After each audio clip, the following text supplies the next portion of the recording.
Kampus sebagai basis pengawal Pancasila. Mahasiswa adalah seorang agen perubahan yang akan membawa negara ini ke arah yang lebih baik, dan hal tersebut menjadi sebuah tanggung jawab bagi mahasiswa. Tak hanya sekedar menuntut dan meraih ilmu, tetapi juga mahasiswa harus mampu mengimplementasikan ilmu-ilmu yang didapat selama proses pembelajaran untuk membantu menyelesaikan permasalahan dan tantangan yang terdapat di masyarakat dan di lingkungan sekitar.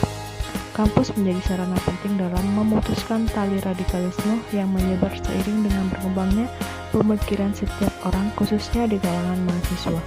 Radikalisme adalah suatu paham yang mengkehendaki adanya perubahan, pergantian, dan penjebolan terhadap suatu sistem masyarakat sampai ke akarnya.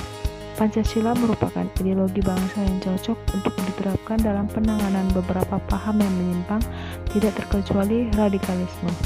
Aktualisasi Pancasila sebagai paradigma kehidupan bangsa Indonesia di lingkungan kampus akan terlaksana dengan baik jika semua komponen kampus dapat menerapkan nilai-nilai Pancasila dalam setiap aspek kegiatan.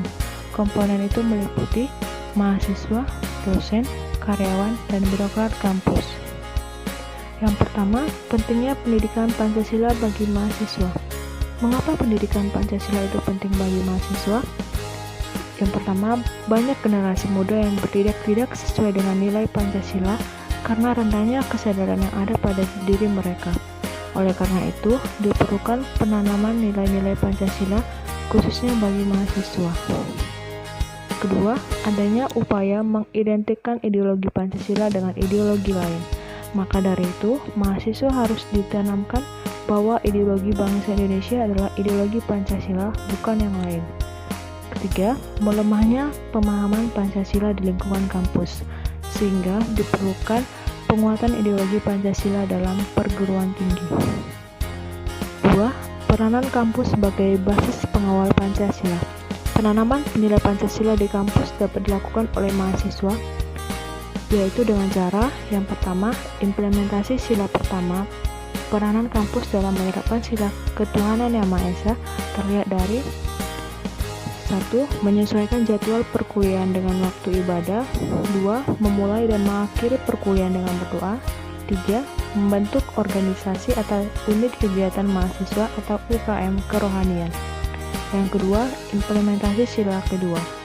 Dibagi menjadi dua. Yang pertama, kemanusiaan yang adil dan beradab diimplementasikan mulai dari pembelian mahasiswa baru. Kampus tidak melihat latar belakang, budaya, agama, suku, dan ras, namun mempertimbangkan kualitas setiap calon mahasiswa. Kedua, dalam proses pembelajaran di kampus pun tidak dilakukan perbedaan perlakuan atau diskriminasi. Semua mahasiswa memiliki kesempatan dan hak yang sama. Ketiga, implementasi sila ketiga. 1.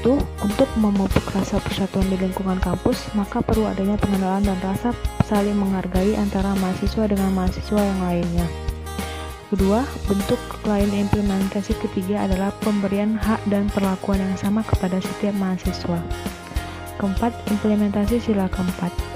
Yang pertama, kehidupan yang bermusyawarah dibentuk dengan kebiasaan berdiskusi dan berorganisasi.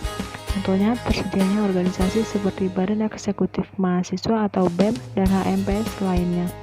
Kedua, adanya komunikasi dan musyawarah antara perwakilan mahasiswa dengan pihak lembaga kampus.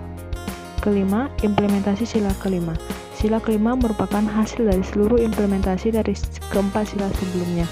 Setiap mahasiswa diperlakukan dengan cara yang sama, contohnya kesempatan mengikuti ujian yang sama. Setiap mahasiswa sama-sama mendapat nilai sesuai dengan kemampuannya dan tidak membedakan golongan serta latar belakang setiap mahasiswa. Dengan demikian, tidak akan timbul kecemburuan sosial antar mahasiswa. Sebaliknya, akan tercipta keadilan sosial di lingkungan kampus.